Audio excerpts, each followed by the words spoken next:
Hi and welcome to my channel that's called Koala Scoop In. I am Koala speaking, and this is my little corner of the universe we call YouTube.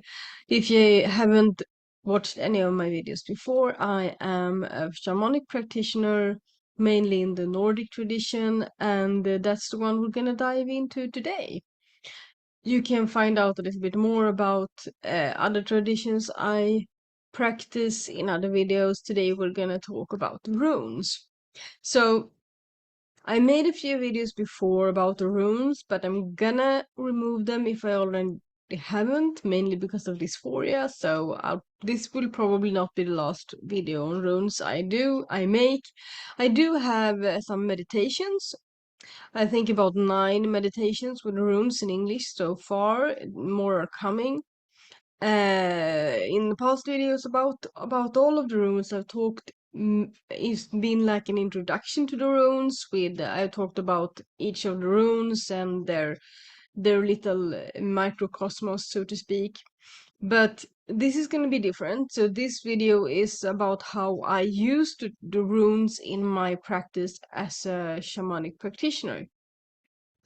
So I tend not to use the word shaman or something like I do sometimes, but mainly when other people call me that because it's a loaded word and we don't really have it in Sweden. It's not a part of our culture to use that word. We have other words for it that I'm not that comfortable with either because I'm not Sapmi and I'm not well, it's complicated, so I use the term shamanic practitioner. My main focus within the shamanic practice is rune magic or rune. I prefer to call myself a rune magician more than anything else. So I'm also a healer, and I use the runes in my healing practice. So where to start? Where to start? So, the runes, I'm gonna pull them up for you. Let's see. This is the second time I'm trying to make this video. And last time the program just shut down when I tried to share the picture of the runes, but I'm gonna do my very best.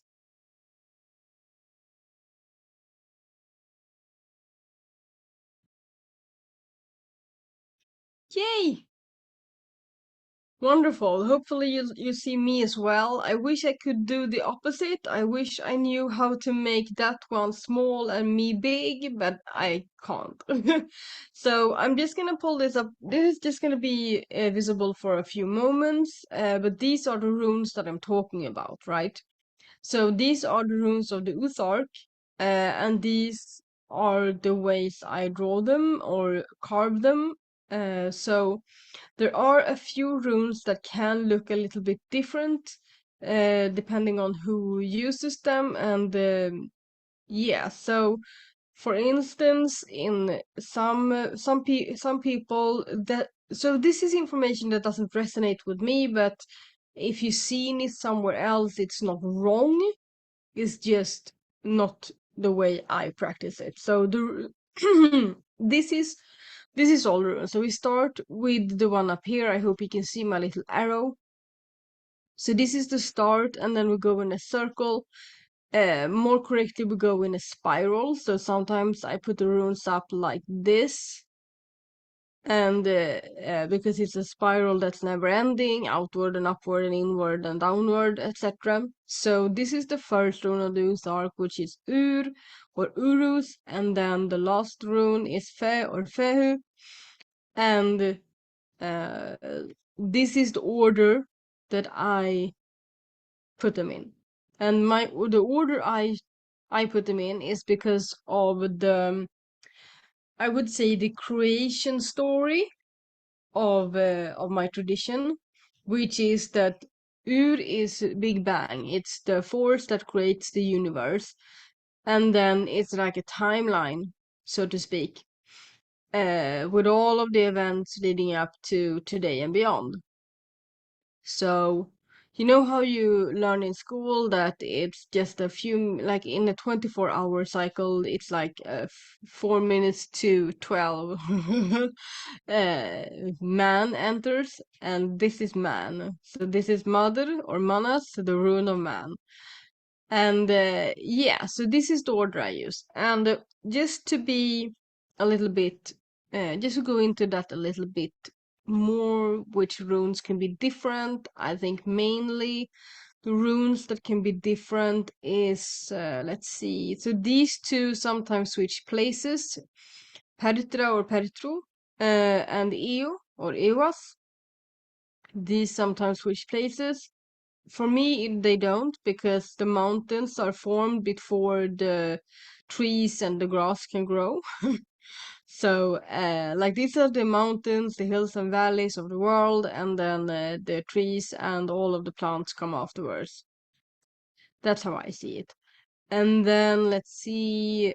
Uh, I don't think there's any much different, but this one can. So this is Ing or Ingwas. It can look bit like Udal or Utala, but with like these lines on top and below.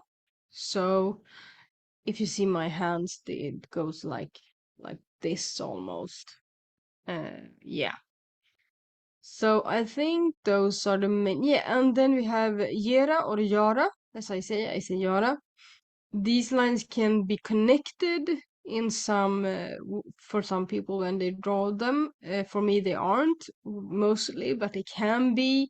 I sometimes do it if I feel called to, or like it comes sometimes with a significant meaning for me to connect them, but mainly they are not connected. So it's like you have Ken or Kenas up here, and it's like two Kenas, one is reversed, and so that's how I draw them.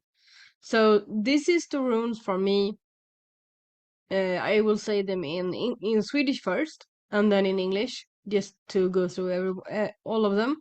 Ur, Tush, As, Reid, Ken, Gifu, Vinja, Hagal, Naud, Is, Yara, Pertra, Eo, Algis, Sol, Tyr, Bjarka, Madr, Lagu, Ing, Odal, Dagas, Fe. Or in English, Urus, Durisas, Ansus, Raido, Kenas, Gebo, Vunjo, Hagalas, Nautis, Insus, Yera, Pertro, Evas, Evas or Evas. Algis is the same. Soelo, Tivas, Berkana, Evas, Mother, Lagus, Manas, and Lagus, Ingwas, Utala, Dagas, that's the same in Swedish, and then Fehu instead of Fe. So these are the runes I'm going to talk a little bit about, and now I'm going to stop share so you can see my face again. Just my face. So I just wanted you to see which runes I'm going to be talking about. Because I'm not going to talk more about every single one of them. I'm going to talk about them as a whole and how I use them in my practice, which is it's weird to say it like that because they are the basis of my practice, because everything I do can be found in the runes. Each rune has a specific meaning, but also contains a little bit of the universe and a little bit of the shamanic practice and the magical practice and the medicine that I practice. So, for instance, everything you know about shamanism and healing and so forth, everything is contained within the runes. So, everything from other cultures, other traditions, we can find in the runes. You just have to be open to it and connect it. And that's what I think is so amazing about shamanism, that in all of the traditions I have encountered anyway, there are similarities. There are, it's like not always like the same. It's not like, oh, we have this and then we have the exact same in Swedish practice or Nordic practice, but it's like a Venn diagram, like a lot of Venn diagrams. So, and they like go in and out of each other. So the runes do that as well. So I'll start in that end of the spectrum, I think. So for instance, there are runes for all of the elements, right? But there are also runes for things that contain other aspects. Like we have one rune for love, that's Gera or Yara. But love can also be divided into specific areas of your life, right? So you can have love for your family, and you can have love for your friends, and you can have love for your significant other.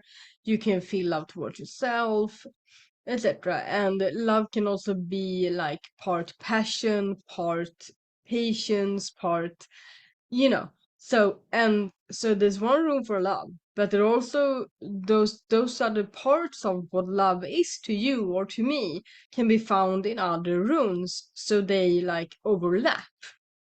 And that's kind of how I see like the traditions that I practice and the traditions I have encountered, that we have we might have one practice in the Nordic, and that is overlapped by other. So mm, in Sweden, in the Nordic tradition, we might not have a practice that is completely the same like like another practice. There are some, but mainly it's like, oh, this extends to this, and then there's another practice that overlaps to that one, and they can like go in and out of each other. And the runes also go in and out of each other, because the meaning of the runes are so vast. So one rune can mean so many different things. So for instance, today I'm recording this, it's the 20th of May. I think I even might publish this today. So uh, the 20th rune of the Uthark is Lagu or Lagus. And this rune is the rune of water. That is like the name of the rune of water. But it also encompasses uh, intuition, emotions, and one part of the nine worlds. In the Nordic tradition, we divide the universe or the cosmos into nine different worlds. So there are three upper worlds, three middle worlds, and three lower worlds, right? And one of the upper worlds are Vanaheim, which is the world that is correspondent with the rune Logos. So here is my map of the cosmos, right? This is my map. And here we have Logos.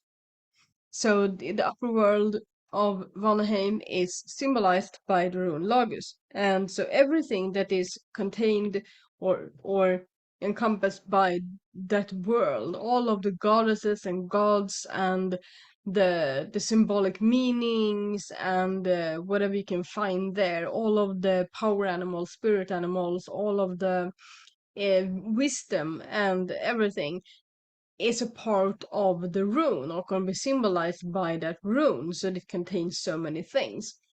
And for instance, in Vanaheim, there's a goddess called Freya. She's connected to the world of Vanaheim. She's not only connected to that world, but she's connected to the world of Vanaheim. And Freya, as you might know, is also the goddess of love.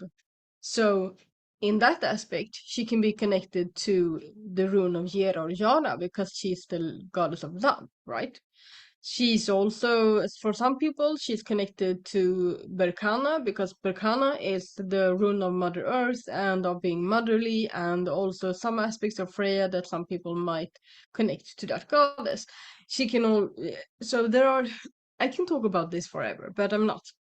I'm not gonna. So, that's just like one way in which all the runes are connected and interconnected, and how I see traditions in the world, with the shamanic traditions in the world.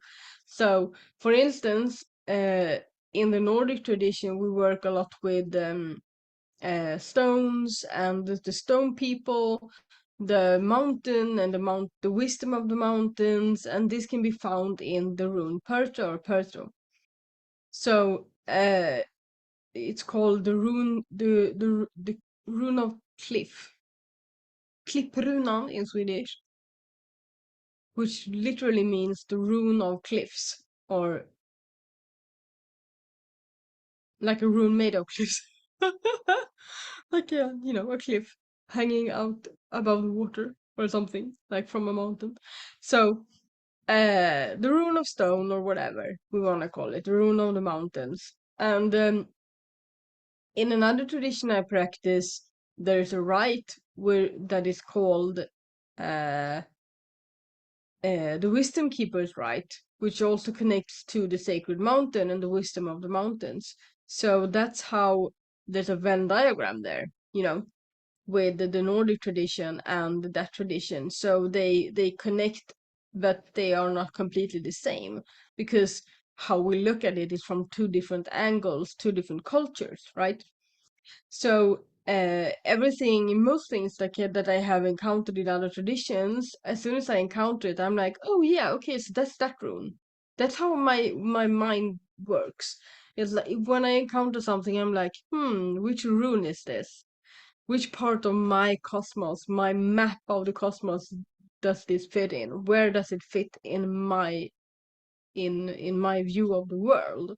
So uh that's how I see like the map of cosmos and the runes. So this map is a map of the nine worlds that we travel in and use in different so this we both use this map in the when we use divination, like with spore, or it can also be used as a map for journeying. We journey in the nine worlds, but it can also be a map for looking into our own mind. So the upper worlds are, so think young, right? The psychologist, was he psychologist? Young, Jung. Like the upper worlds are our um.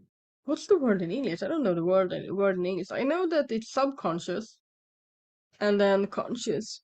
What's the word for? Is it overconscious? I don't know. But so we can look at the map. We can use it for many different things. We also can use it for something that's very like a popular, um, not a popular, but something that a lot of people know about within the shamanic traditions and the shamanic practice is soul retrieval, or maybe may have heard of. And soul retrieval contains journeying to most often the lower worlds to find parts of ourselves that we miss, that have been maybe we have been shattered at some point, we have been through a trauma and we need to retrieve a part of ourselves, and we go into the lower worlds to do it. So uh where was I going with this? Yeah, we used a map for that.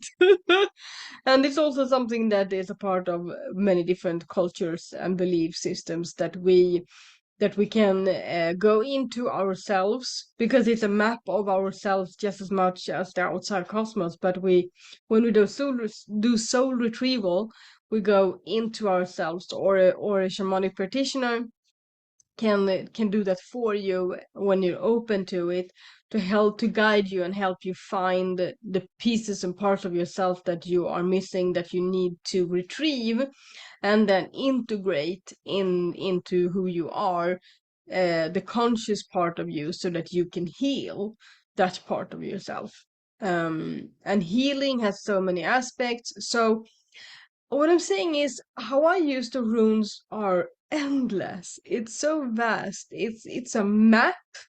It's um it's mainly my map for everything, for how the world works, how the shamanic practice works, what it contains, and where I can find it. And then the runes also have different energies.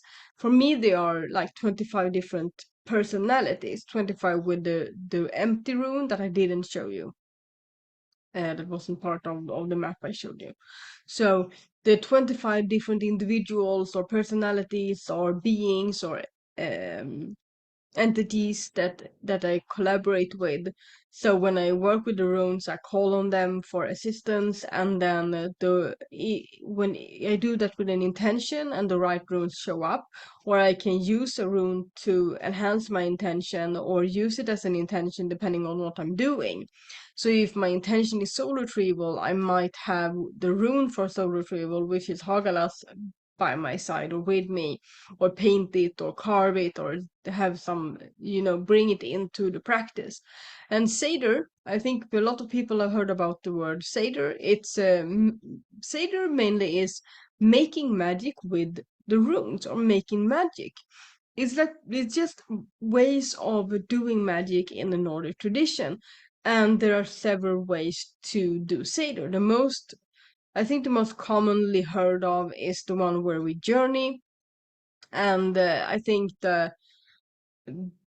most common picture of this, or like belief of how this is done, is that, or at least one that I've stumbled upon so many times, and it's one way of doing it, but it's not the only way of doing it. So that's like someone sits with like a cloak like this, and that is to cover the eyes. So in other traditions, they have other things to cover their eyes, like this. In the Nordic tradition, we might have like a cloak like this. And most often in like pictures of this, we see it in the middle of the woods or or mainly often on like a stone high up, one of these really big stones. And there are people drumming and chanting around us, and my eye is twitching.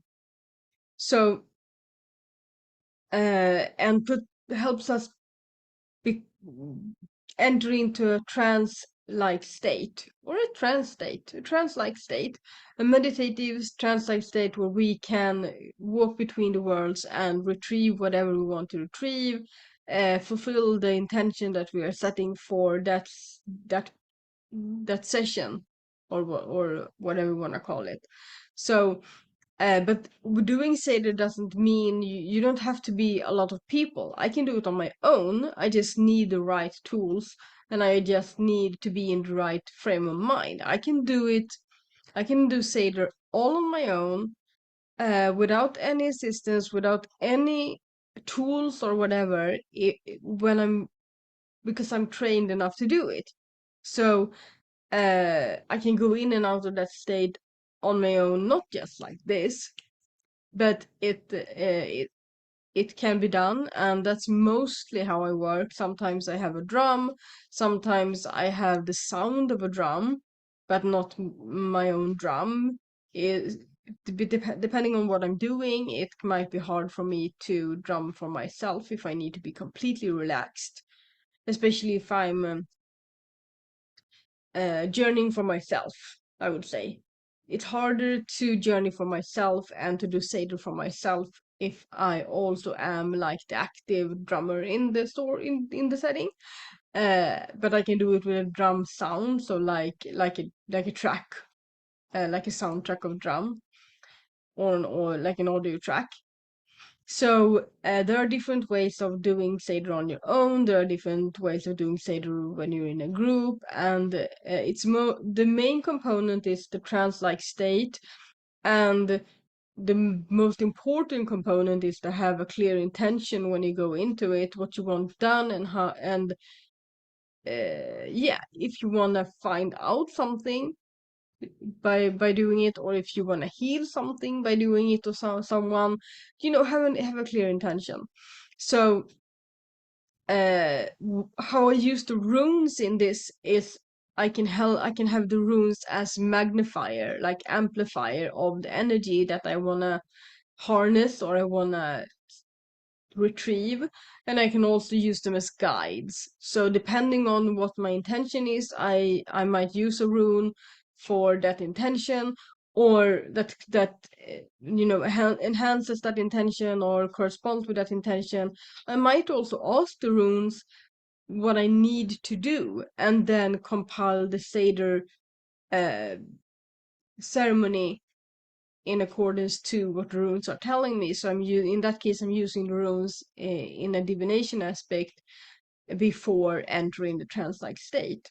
So I can talk about the runes, I can talk about my shamanic practice forever, but I hope this was like a small insight into it. And please ask questions in the comments, and I will answer them as soon as I can. I wish you a lovely day, because if I don't stop now, I'm just gonna talk for hours. So this feels like a good stop as any to make. So walk in beauty and have a really nice day. And as I always end my videos, shingling.